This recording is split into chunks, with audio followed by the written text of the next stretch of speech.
जो व्यवस्था बनी रही है, जो सत्ता बनी रही है, पिछले 10 साल होने को आ रहे हैं, बहुत से सपने दिखाए गए, बहुत सी बातें कही गई और हम सारे रास्ते में देखते आए। बड़े बड़े इश्तेहार लगे हुए हैं गारंटियों। क्या हुआ उन गारंटियों का? खोखली गारंटियां रह गई, केवल इश्तेहारों पर गारंटियां नजर आ रही, नीचे जमीन पर कुछ नजर नहीं आ रहा। हमारा युवा दिशाहीन होता जा रहा है, लोग नाउम्मीद होते जा रहे हैं, निराश होते जा रहे हैं, लोगों को नाकाम काज मिल रहा है।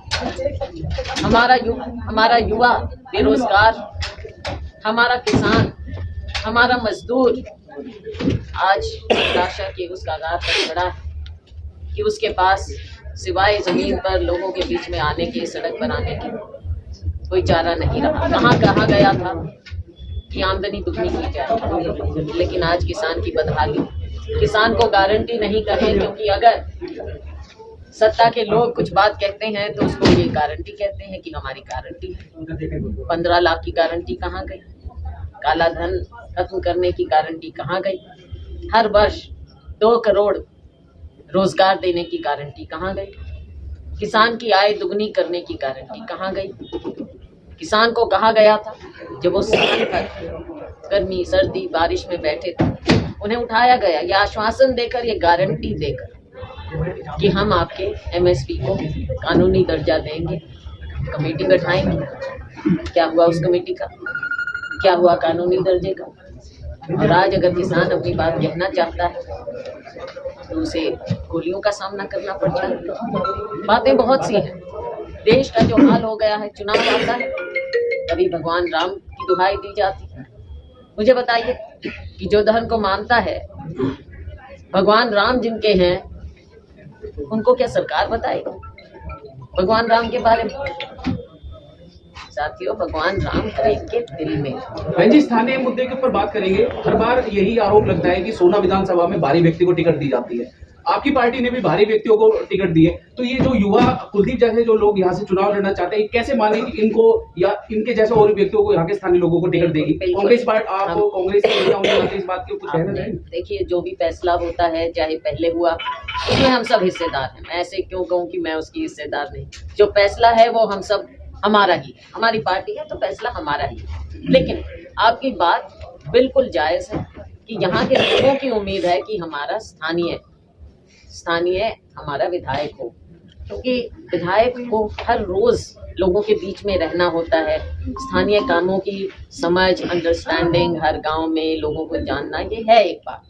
पीछे हुआ हम मानते हैं और हम तो धन्यवाद करेंगे यहाँ के लोगों का कि उन्होंने फिर भी जिता के भेजा, क्योंकि उन्होंने पार्टी में विश्वास अपना व्यक्त किया। लेकिन इस बार हमारा प्रयास होगा और हम कम से कम आप लोगों की बात को इसको उजागर करेंगे।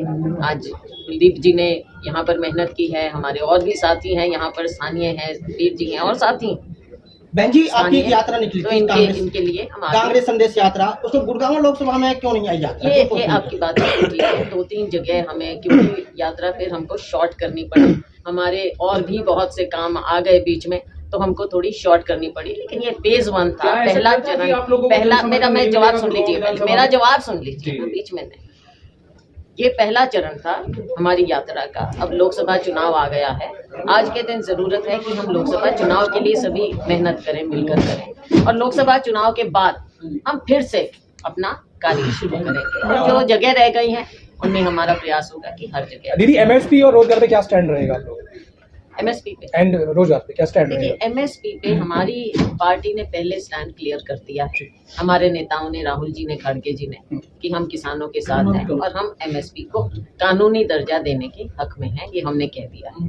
रोजगार की जहां तक बात कही जा रही है, आप देखते हैं कि राहुल जी सबसे बड़ी बात रोजगार की उठाते हैं, क्योंकि आज के दिन जब हम देश को आगे ले जाने की बात करते हैं, तो अगर रोजगार युवा को नहीं मिलेगा तो जो हमारी इतनी संख्या, सबसे ज्यादा संख्या तो युवाओं की है देश में, और उनका भी एक पीक टाइम होता है। अगर उस समय उनकी ऊर्जा का देश की बढ़ोतरी के लिए इस्तेमाल नहीं होगा तो युवा, उनके परिवार तो देखो पिछड़ेंगे, लेकिन देश भी पिछड़ेगा। लोकसभा आने वाले समय में बिल्कुल हमारा मैनिफेस्टो भी आप देखेंगे, इस बात को हमारे मैनिफेस्टो में हम लेकर आएंगे और हमारी सरकार बनेगी। हम जरूर, सबसे ज्यादा ध्यान हमारे यही मुद्दे हैं, 3-4 मुद्दे हैं और उनमें सबसे ऊपर अगर मुद्दा है तो युवाओं बहन जी, को। लोकसभा के चुनाव आने जा रहे हैं, कुछ अगले महीने में घोषणा हो सकती है।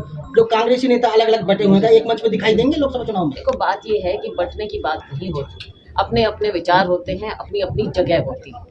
ये सबको पहचानना पड़ेगा कि सबकी अपनी जगह है, सब अपना प्रभाव रखते हैं।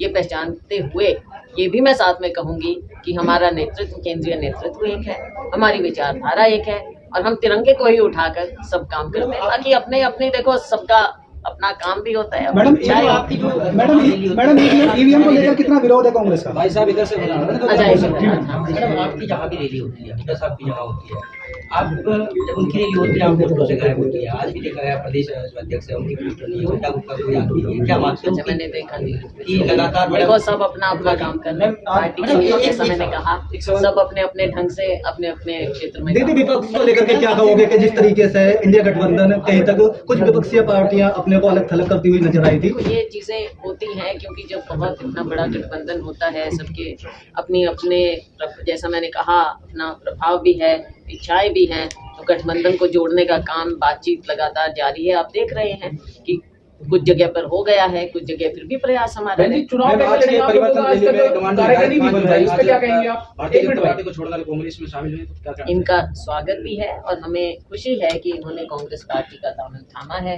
और हमारी जो तिरंगा झंडा है, विचारधारा है और हमारे नेता, हमारे नेतृत्व राहुल जी और खड़गे जी के उनसे प्रभावित होकर और उनके नेतृत्व में विश्वास करते हुए इन्होंने कांग्रेस पार्टी का दामन थामा। हमें पूरा विश्वास है कि पूरे क्षेत्र में ये भी अपनी ऊर्जा कांग्रेस के लिए लगाएंगे और कांग्रेस और मजबूत। मैडम, आपको क्या लगता है कि लोकसभा में कांग्रेस अकेले दम पर हरियाणा में लड़ने के लिए तैयार है? दीपेंद्र सिंह हुड्डा ने कहा है कि हम आम आदमी पार्टी के साथ हमारा गठबंधन हुआ है, मिलकर हम चुनाव लड़ेंगे।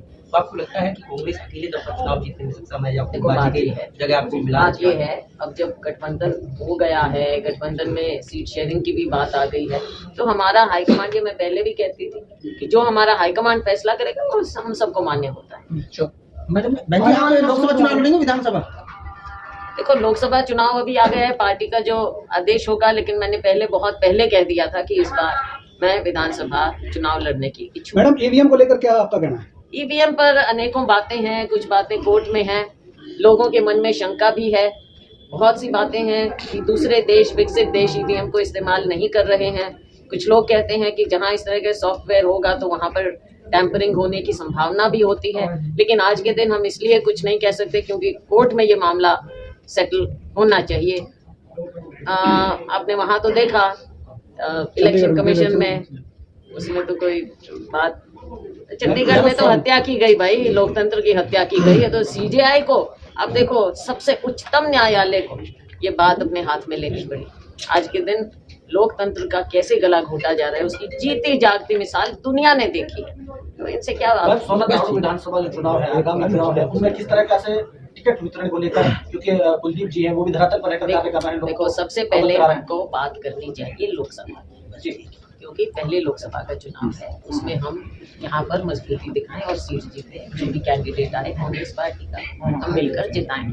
उसके बाद आएगी बात विधानसभा की, तब करेंगे। लेकिन जो मजबूत साथी होगा, धरातल से जुड़ा होगा, कांग्रेस पार्टी की विचारधारा में विश्वास करेगा, देखो, बात ये है कि जो काम करेगा, आज इन्होंने काम करके दिखाया है, हमारे सर्वे भी होते हैं, हर तरह की बात है, जो काम करेगा उसका नाम आएगा। तक मजबूत है, मजबूत मिल।